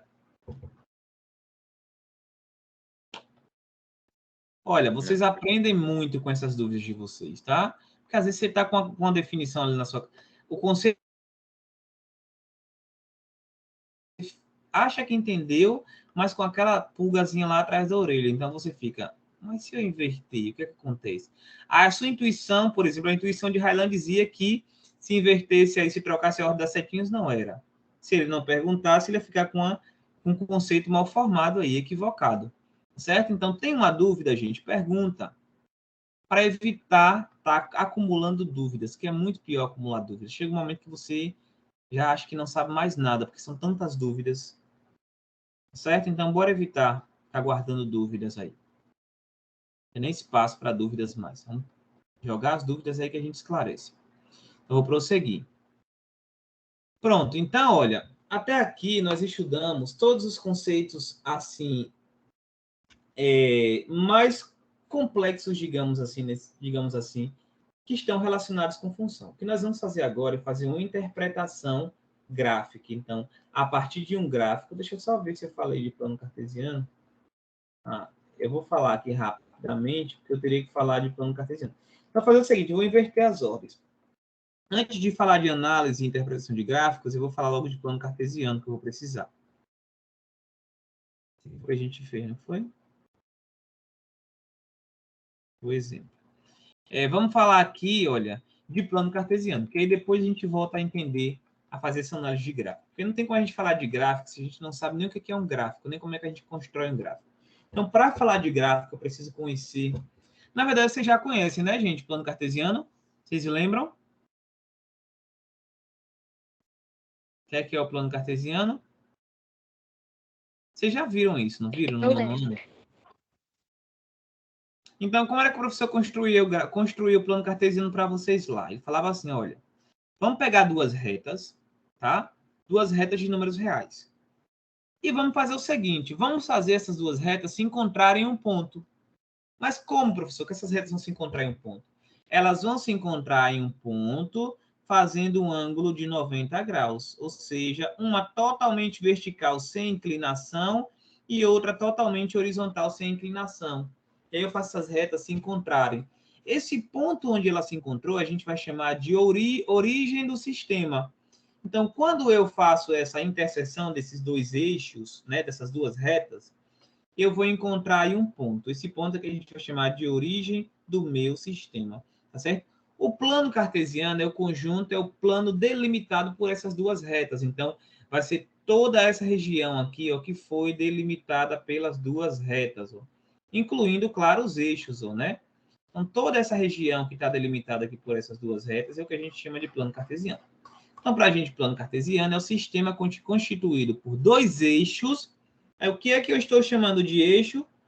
As duas retas que eu considerei, tá? Dois eixos que são perpendiculares entre si, ou seja, formam um ângulo de 90 graus. Então, é o que está representado para vocês aqui, ó. Certo? Então, eu tenho dois eixos formando um ângulo de 90 graus, e esse conjunto compreendido aí entre essas duas retas é o que a gente vai chamar de plano cartesiano. A origem do plano cartesiano é aquele ponto de encontro lá, que é o meu referencial, é o meu ponto de referência no meu sistema de coordenadas. Tá certo? Aqui eu tenho um sistema de coordenadas, porque agora eu posso enxergar um objeto aqui dentro, e aí eu vou dizer para vocês qual é a localização desse objeto dentro desse sistema. Tudo bem? Então, como que a gente faz para fazer a disposição numérica nesse sistema? Os números negativos, eles serão distribuídos da seguinte forma. No eixo horizontal, os números negativos, pela lógica, vocês acham que os números horizontais, os números negativos, eles devem estar à direita do zero ou à esquerda do zero no eixo vertical, no eixo horizontal? À direita ou à esquerda? À esquerda do zero. À esquerda do zero, como está distribuído para vocês aí, ó. Então, olha, os negativos estão aqui, ó. Peraí, vou uma caneta aqui. Já tá. Estão à esquerda do zero. Então, tudo que está à esquerda do zero aqui, ó, nesse eixo horizontal, que a gente vai chamar de eixo das abscissas. Eixo das abscissas, tá? Tudo que está à esquerda aqui é negativo, tudo que está à direita é positivo. Olha, cuidado, eu coloquei aqui 1, 2, 3, 4, 5, mas eu não estou representando aqui os números inteiros, tá? Aqui no meio, por exemplo, tem o 0,5, que é 1 meio. Aqui entre 1 e 2, por exemplo, existe o quê? o 1,5, que é o 3 sobre 2. E assim sucessivamente. Aqui, por exemplo, existe o 2,5, também o 2,6. É totalmente preenchida. Lembra que a reta, eu falei para vocês que a reta é totalmente preenchida? Então, aqui é a reta real, tá? Então, vocês vão entender aí que é como se fosse duas retas, uma em pé e outra deitadinha aqui, ó. Então, sempre eu vou colocar assim, ó. Não, de início eu vou colocar assim para vocês entenderem que aqui o que está representado é uma reta deitada e uma reta na vertical. Então, esse eixo que eu estou chamando de eixo X é uma reta R, é um conjunto R aqui disposto dessa forma. O que está aqui em cima também é um conjunto R, agora na vertical. Então, os pontos que estão sobre o eixo Y são todos os números reais. Os números reais que são positivos no eixo Y estão onde? Acima do eixo, não é isso? É muito intuitivo isso. E os números negativos do eixo Y, gente, estão onde? Abaixo. Abaixo do eixo Y, ó. Certo? E lembrar sempre que esse eixo ele está totalmente preenchido de número. Todo número, por menor que seja que vocês imaginarem, ele está representado aqui, se for positivo. E está representado aqui abaixo, se for negativo. A mesma coisa para o eixo horizontal, né? Análogo, a direita positiva e a esquerda negativa. Agora o que a gente vai aprender é como eu faço para me localizar no plano. Ou seja, como é que eu faço para localizar um objeto nesse sistema aqui? A gente chama isso aqui de sistema de coordenadas. Então, olha, deixa eu só nomear o eixo Y ali que eu nomeei. O eixo Y é o que eu vou chamar de eixo das ordenadas. Então, aqui, eixo Y, esse eixo vertical é o eixo das ordenadas.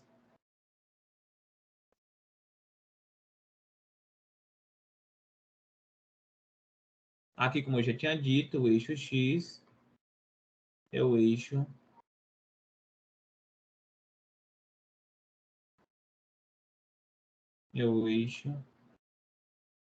das abscissas.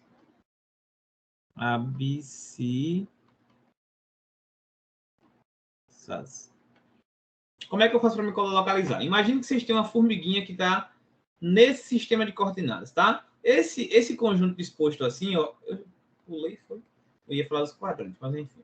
Esse sistema que está disponível, esse sistema de coordenadas que dei para vocês, esse plano cartesiano que está aparecendo para vocês, a gente vai chamar de sistema de coordenadas. Por quê? Porque dado qualquer ponto, eu consigo dizer quais são as coordenadas dele. As coordenadas são assim, as coordenadas são uma componente x e uma componente no eixo y.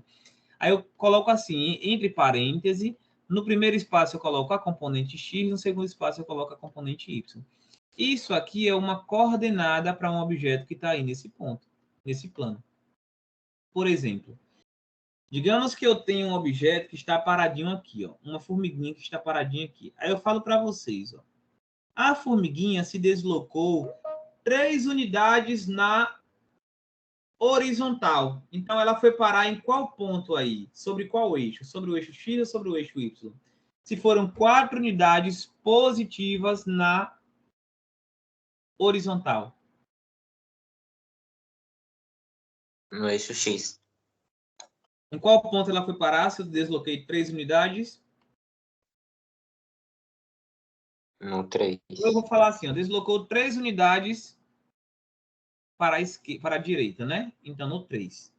Aí, agora ela está aqui. A partir daqui, agora eu vou dar uma componente Y. Eu vou dizer, agora a formiga subiu 4 unidades. Então, ela foi para onde? A partir do 3, vocês vão...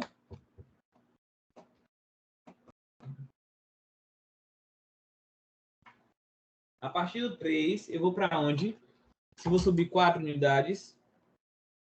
Vai para o 4, positivo. Para o 4, mas a partir do 3. Então, ó, estou no 3, vou pontilhar até chegar na altura do 4. Pontilho. Até chegar na altura do 4. Cheguei, não foi? Faço uma bolinha, pontilho também aqui, ó. E aqui está o ponto. 3 unidades positivas, 4 unidades positivas. Ou seja, 3 para a direita, 4 para cima.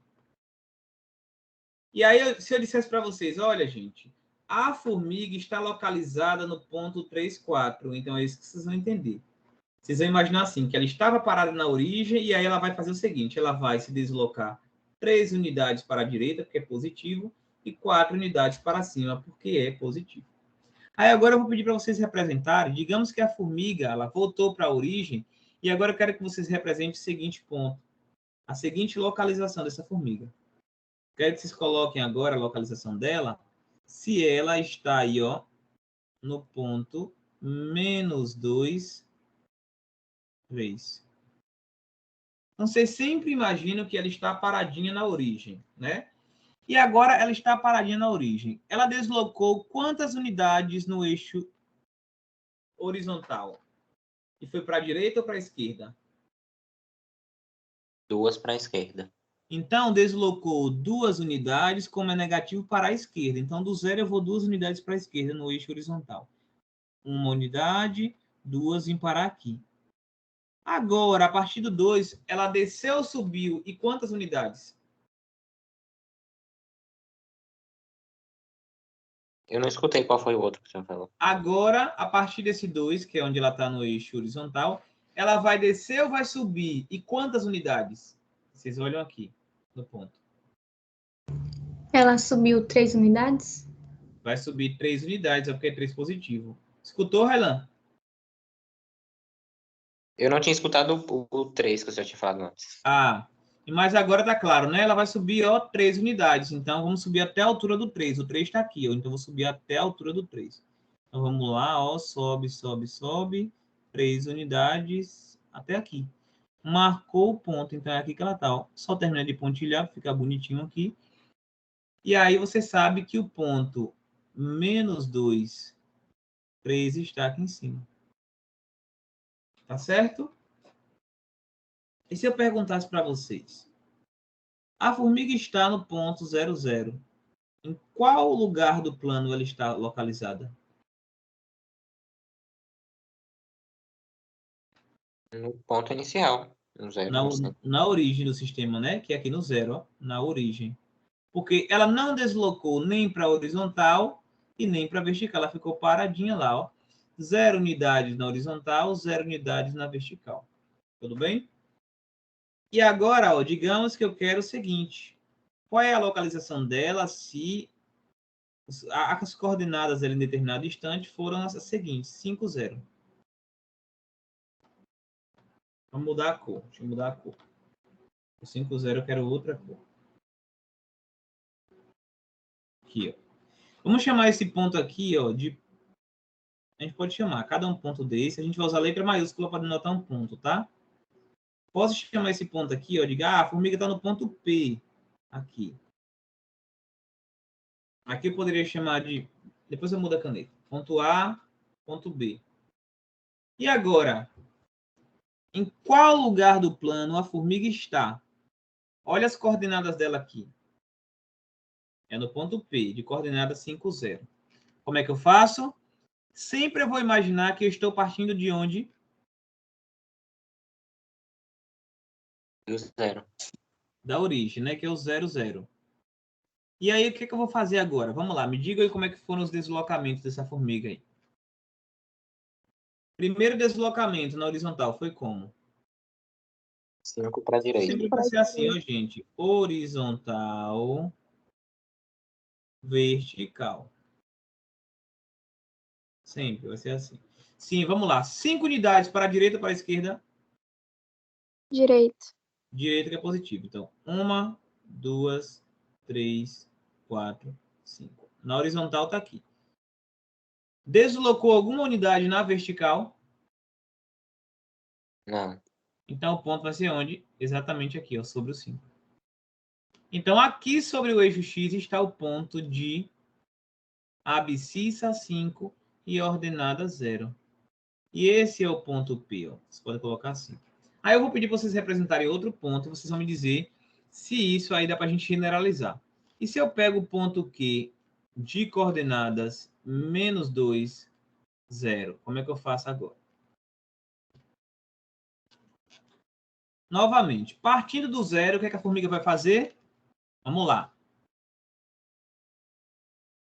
vai deslocar 2 para a esquerda. 2 unidades para a esquerda. Então, partindo do 0, ela vem 1, 2. Então, deslocou alguma unidade para cima ou para baixo? Não. Não, porque a componente é nula. Ó. Então, a gente sabe o seguinte.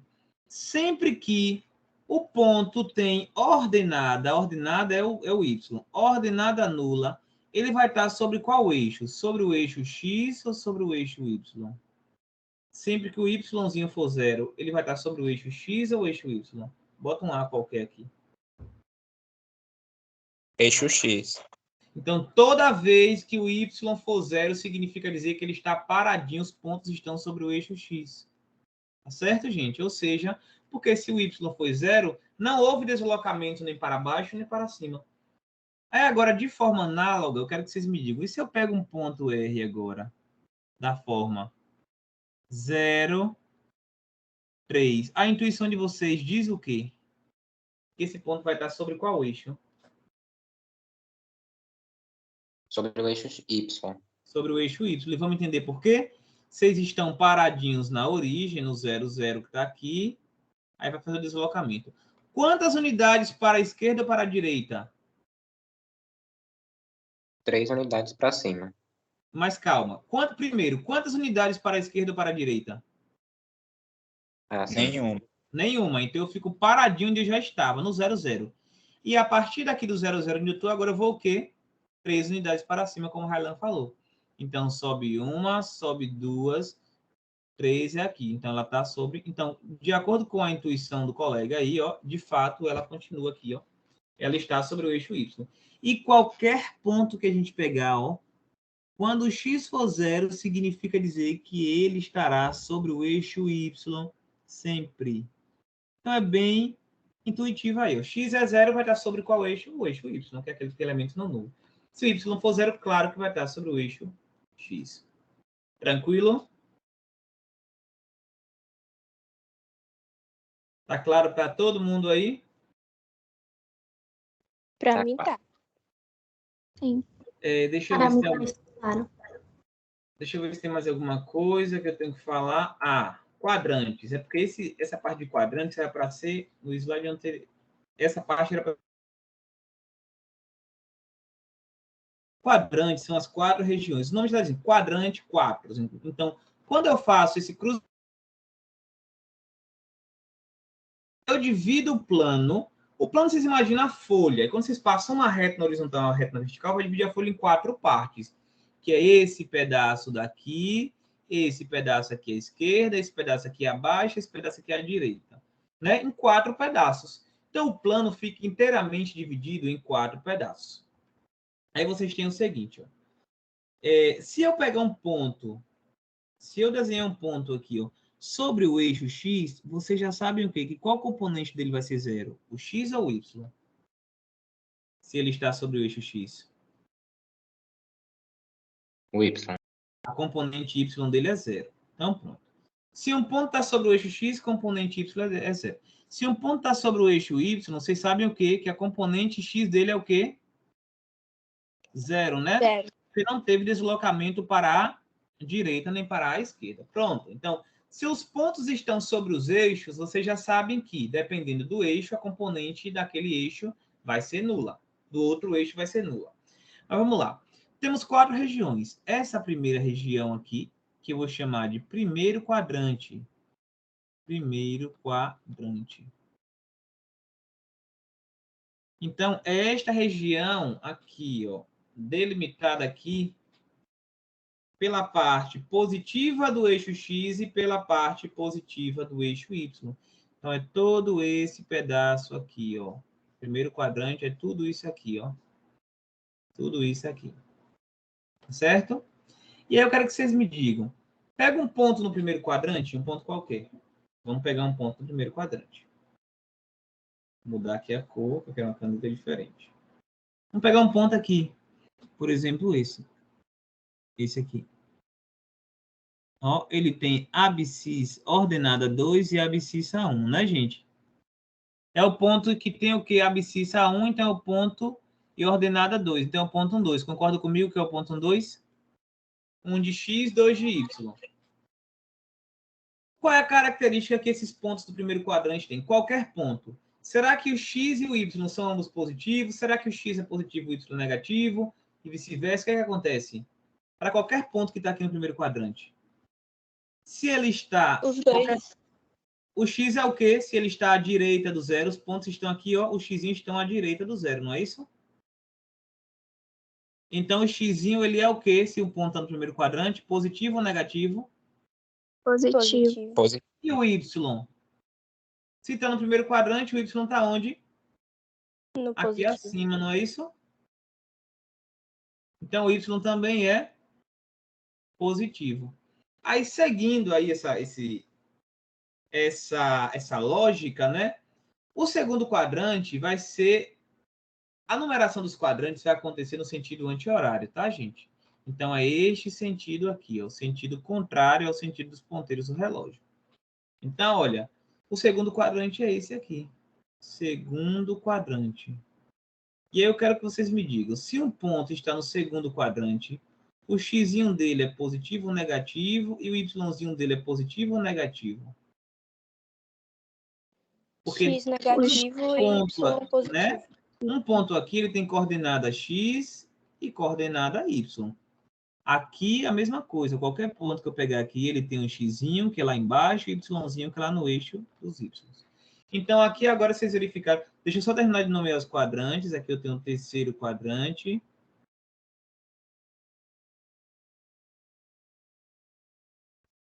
Né? Vai sentido sempre seguindo esse sentido, ó, gente. Esse aqui. E o quarto quadrante, em formato circular. Quarto quadrante. Aí vocês me disseram o quê? Que agora o x vai ser positivo ou negativo? Negativo, Y positivo. X negativo. De fato, ó. Onde o x está agora no segundo quadrante? Ó, aqui embaixo, ó. E o y? O y continua aqui em cima. Se eu estou nessa região aqui de cima, e o y continua sendo positivo. E agora no terceiro quadrante? X negativo e Y negativo. Exatamente, ó. O x está à esquerda, o y está abaixo. Então, ó, no terceiro quadrante, os pontos têm a forma x menor que zero, y menor que zero. E no quarto quadrante? X positivo e Y negativo. Exatamente, x positivo, y aqui, ó, negativo. Então, x maior que zero e y menor que zero. Tá certo? Aí eu pergunto para vocês. Vocês podem colocar a anotação assim, tá? Primeiro que é o primeiro quadrante. Ou assim, ó, que, dá na mesma, tá? Aí eu pergunto para vocês. O ponto de coordenadas 2 menos 1 pertence a qual quadrante? 2 menos 1 pertence a qual? Então, olha, será que é o segundo? X positivo e Y negativo. É o quarto. É o quarto quadrante. X positivo e Y negativo. E de fato é. Porque 2 menos 1 é 2 de X, vou ligar menos 1. Aqui, ó. De fato ele está aqui, não é isso? Então esse aqui pertence ao quarto quadrante. O ponto menos 1 menos 3 pertence a qual quadrante? Qual é aquele em que ambas as coordenadas são menores que zero? Pertence ao terceiro quadrante. Terceiro quadrante. Então, ó, e de fato, né? O menos 1 que está aqui, ó, eu vou ligar com quem? Com menos 3. Então, menos 1, eu vou até o menos 3 aqui embaixo e marco o ponto. Então, o ponto já estaria aqui. Tá certo? E para a gente finalizar, eu vou fazer uma perguntinha aqui, ó. Qual é o valor de A para que o ponto 2A e menos 3, quais são os valores de A para que esse ponto pertença ao segundo quadrante? Primeiro, outra pergunta. esse ponto que está representado aqui, A e menos A, pode pertencer ao primeiro quadrante? Duas perguntas. A é um número qualquer. Então, o que vocês acham? Primeira pergunta, será que o ponto de coordenadas A e menos A pode pertencer ao primeiro quadrante? Não. Não, por quê? Tem uma Porque negativa. tem que ser ambos positivos. Porque ambos eles têm que ter o mesmo sinal, não é isso? Tem que ter o mesmo sinal. E se o A é negativo, obviamente o menos A seria positivo, e vice-versa. Se o A fosse positivo, o menos A seria negativo. Então, aqui, um vai ser maior que zero e o outro vai ser menor que zero. Então, ele não pode pertencer ao primeiro quadrante. Ele pode pertencer ao terceiro quadrante?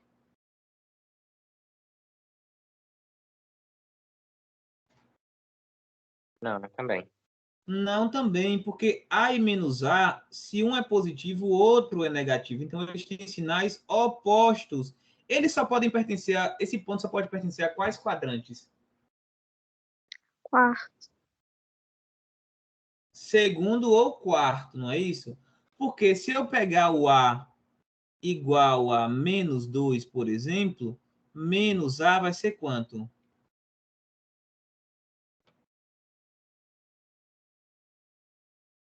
É menos 2. Porque o A já vale menos 2, que dá quanto? Menos com menos dá mais, dá 2. Então, se o A é negativo, o ponto seria menos 2 e 2. Estaria em qual quadrante? Segundo, não é isso? Então, vocês não podem estar na cabeça de vocês assim, quando eu coloco o A, ele é positivo, ele pode ser negativo. E quando eu coloco o A, vocês não podem pensar que ele sempre vai ser negativo. Por quê? Porque o A pode ser negativo. E se o A for negativo, quando eu boto o menos aqui na frente, faço o jogo de sinal, fica positivo. Tá claro? Sim. Tá claro, Railan? Tá claro. Então, ele pode pertencer a quais quadrantes, minha gente? O ponto A menos A. Tanto ao segundo quanto Ao quarto. ao quarto, né? Vai depender de quê? Do sinal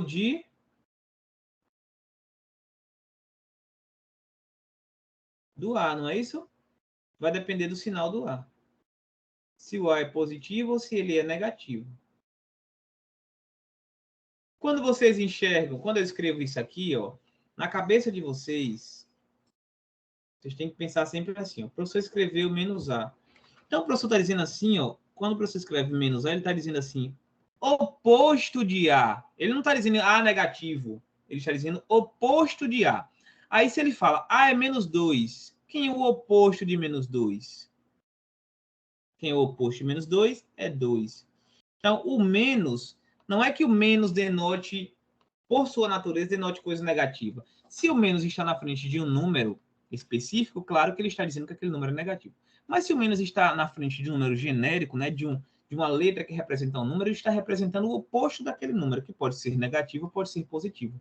Então, tirem da cabeça de vocês que menos A, por exemplo, menos X é coisa negativa. Pode ser positivo, depende de quê? Depende do valor da incógnita. Certo? Tá, respondemos o item A, o primeiro item, que ele só pode pertencer ao segundo ou quarto quadrante. Se o A é negativo, pertence ao segundo. Se o A é positivo, pertence ao quarto quadrante. Agora eu pergunto para vocês, para quais valores de A, este ponto pertence ao segundo quadrante? E primeira pergunta, ele pode pertencer ao segundo quadrante? Ele pode pertencer? Para estar no segundo quadrante, qual é a condição? Tem que ter Y negativo e Y positivo e negativo. Y tem que ser negativo. E o Y desse ponto aí é negativo? É positivo? Não. O Y aqui é menos 3, ó. Então ele pode pertencer ao segundo quadrante? Não. Não pode, não. Mas ele pode, o ponto 2A pode perfeitamente pertencer ao terceiro quadrante. Não pode? Quais são os possíveis valores de A para que esse ponto pertença ao terceiro quadrante? O Y está ok, né? O Y já está negativo, ó. É o Yzinho já está negativo. Quem é o Xzinho aqui? É 2A, não é isso? Qual é a condição que eu preciso pedir para essa componente aqui, para que isso aqui seja para que esse ponto seja um ponto do terceiro quadrante? Isso aqui tem que ser o quê? 2A precisa ser o quê? Maior que 0 ou menor que 0? Menor que 0. Aqui, ó, tem que ser menor que 0. Então, vocês vêm aqui e fazem assim, ó, para que pertence ao terceiro quadrante, a componente x, que é 2A, tem que ser menor que 0. Então, o A tem que ser menor que 0, não é isso? Basta passar o 2 para cá. Vai passar o 2 dividindo, né? Vai ficar 0 dividido por 2, que dá 0. Então, o A tem que ser menor que 0. Então, só tem sentido, só está no terceiro quadrante, se esse valor desconhecido A for menor que 0, ou seja, se o valor A pertencer a qual intervalo, aí bota aqui bolinha no 0. Vai ser o quê, Railan? Você que está expert em intervalos. Vou pintar qual parte? Se tem que ser menor que 0. Pinta a bolinha. Não. Eu quero representar quais são os possíveis valores desse A na reta. Qual é o lado que eu vou pintar? O que está à esquerda do 0 ou o que está à direita do 0? Ou outro colega aí, Flávia também, Adila, quem quiser responder. Tá? Concorda com o colega aí que é o que está à esquerda do 0? Tudo que é menor que 0. Ou seja, se o A pertencer ao intervalo que vem de menos infinito até o 0. Concordam? Ó, que vem de menos infinito até chegar aqui, ó, no 0, intervalo aberto. Tá claro, minha gente?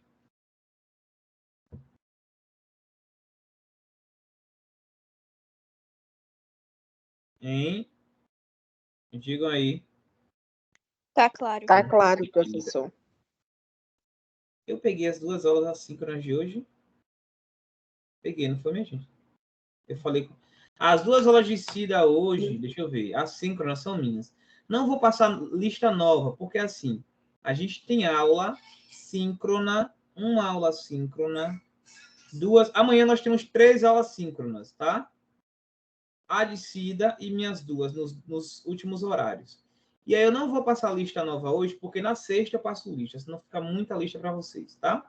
Então, por hoje, vocês vão fazer o que na nossa aula assíncrona, nos 2 horários de geografia que serão meus? Vão terminar de responder a lista. Gente, olha, vocês têm que ter o compromisso de que a aula assíncrona é aula. Então, aquele horário é para vocês fazerem uma lista para não deixar acumular. Porque na sexta passou outra lista. Aí vocês deixaram essa acumular, porque não fizeram no horário da aula. Então, reservem esses 2 horários da aula assíncrona para terminar minha lista. Tá certo? Bora fazer esse compromisso? Combinado, minha gente? Tá certo. Então, ó, por hoje vocês estão liberados. Bons estudos aí, tá? E a gente continua amanhã. Se alguém tiver alguma dúvida, pode perguntar, tá? Se não, está liberado. Tchau.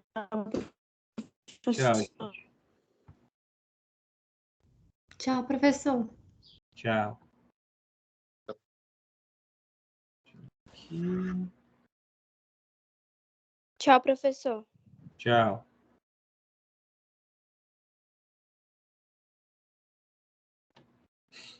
Um pouco lento.